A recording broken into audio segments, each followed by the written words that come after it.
This is Studio Tuesday. Thanks for being here. We are all about the messy middle this week. I am going to show you how I created this mess and some ideas for how to get out of it. I don't actually get out of it during this episode, but I thought it was valuable to share with you kind of what happens when you just keep pushing, and it's a good thing to do, but it can really create some challenges. So stay with me. I say most weeks that if I keep doing what I love, I will be guaranteed to have a painting I loved doing. I won't necessarily love looking at it, but I'll love doing it. So I am guided by those principles in everything I do, even as I'm unsure what to do, unsure what's unfolding. So I'm trying to work, if you may notice, I'm working a little more slowly. I know a lot of times I speed up the video, but even still, I usually have very fast, broad strokes, very quickly moving, just tools and stuff. And I'm trying to approach this a little bit differently and come in with slower intentional movement, but at the same time trying to stay loose. And you can tell by the way I'm just sort of slapping the big brush on there. I'm just trying to approach things in a little more intentional and different way. I was very inspired by the Seattle Art Fair a week and a half ago, as I shared in last week's video. And from that inspiration, it's almost like created more challenge for me because I saw possibilities and my eyes opened to new ideas. And now I'm like, how do I get there? But the only way to get there is just to keep doing what you love, keep making the marks you love, keep using the tools, the colors, and keep pushing the envelope and your own boundaries.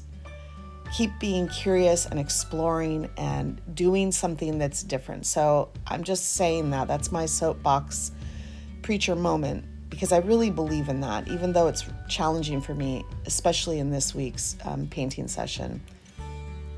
So I'm coming in, like I said, with this blue. I hate how this looks. I really do. And I'm not even liking it as I'm doing it. So why am I doing it? Well, because I am curious. I'm continuing on being curious, keeping the brush moving, keeping my ideas just fluid with it. I took a break from above and I come below. I'm with a phthalo turquoise that is a very transparent paint from Golden, and I love this paint color and also style. I like creating this glaze effect. So again, in the spirit of doing what I like, I'm doing this.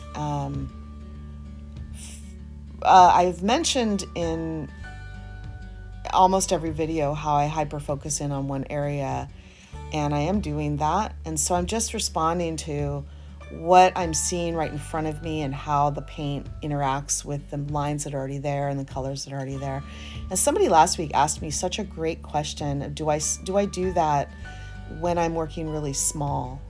And I absolutely do. It's different because I can see the whole painting if it's a 8" by 8" or something. But yes, I do that. I'm still interacting with just one little tiny area at a time. So I just wanted to mention that. Not as easy to do, but takes practice. So I'm blotting away some of that paint to create more of that glaze. And then I bring it up top because I'm just like, holy Toledo, this cannot get any worse up here. So let's just add this color and see what can happen. I'm a fan of lots of bright colors and big color fields, but this just really isn't working. But what I do know from experience is that we have to keep going and something will happen. I've done this enough that I know I can trust that I'm going to find some sort of like lead, I'm going to find a string that I can follow. I don't find it in this video, but I wanted to share with you this process because this is the stage of a painting that can be very disheartening. It can make us want to throw in the towel. It can make us question what in the world we're doing and question whether or not it's worth doing.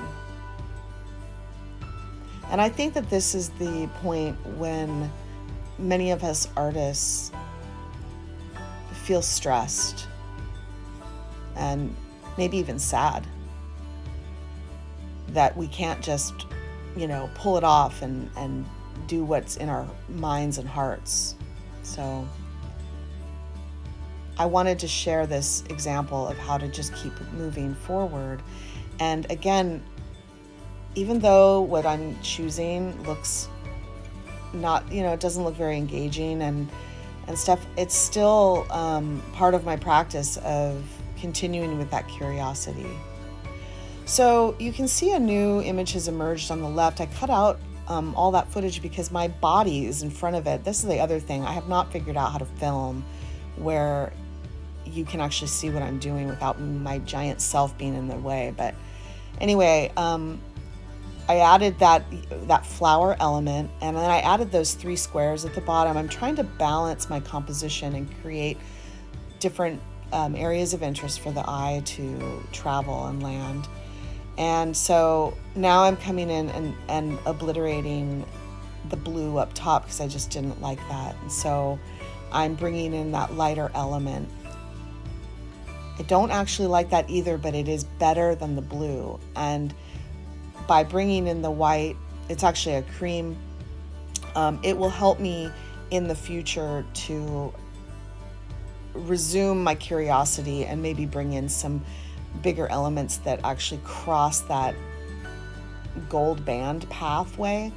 I think that me creating that has also created a limitation because it's like I don't want to cross it, which is weird, and that makes me feel like, oh, I guess I'm holding that precious because I really like it, but that's silly. I need to let that go. So I'm thinking already ahead to next week of how I need to be bold and cross that band.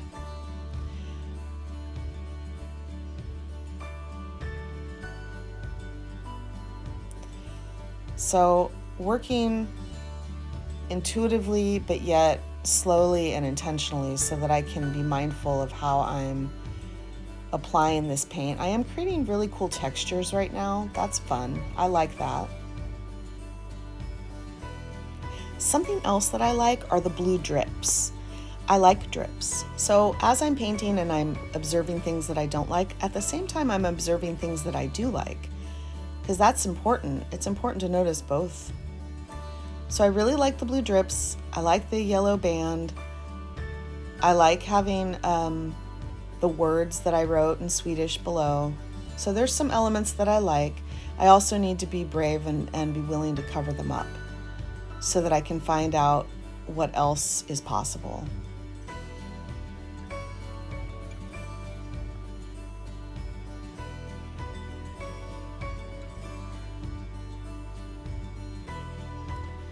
More of that white.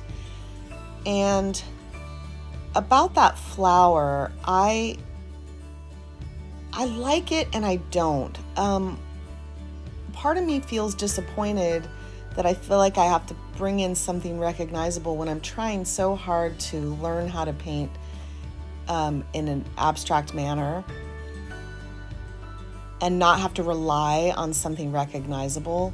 So that's kind of an interesting thing that I'm wrestling with in this as well. You don't see me wrestling with it, but I'm actually thinking about it.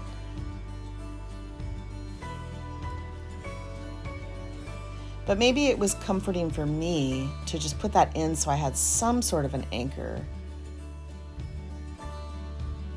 It's a strange psychology to be an artist, actually, and then face yourself, face your shadows that arise as you paint, and it's funny.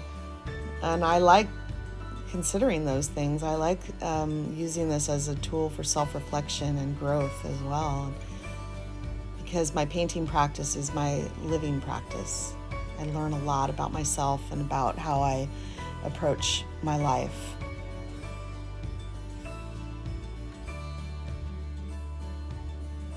I like that I'm bringing that white down below there. I actually like that. I wish I would do more of that in this video, but I will, because I'm liking it, and seeing it is helping me see that right now as I'm narrating this and watching it.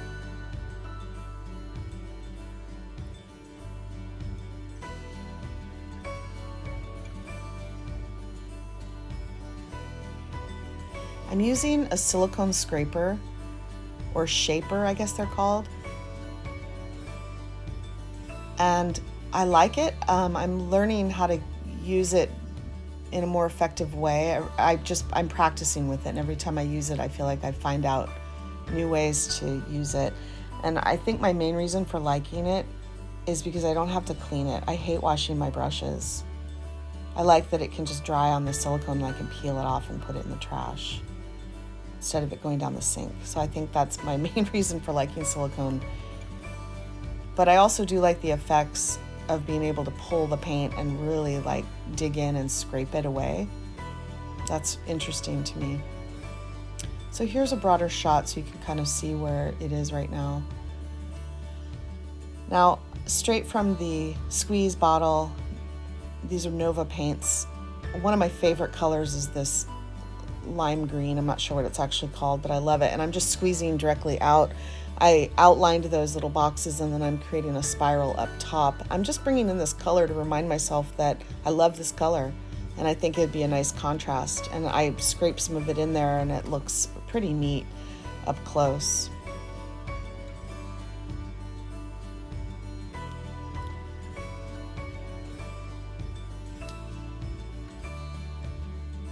Having that layered glaze effect is pretty.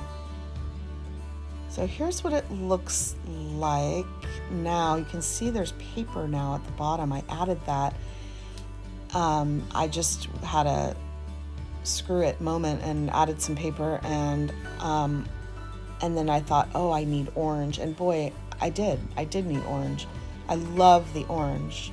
So this has got me excited all over again.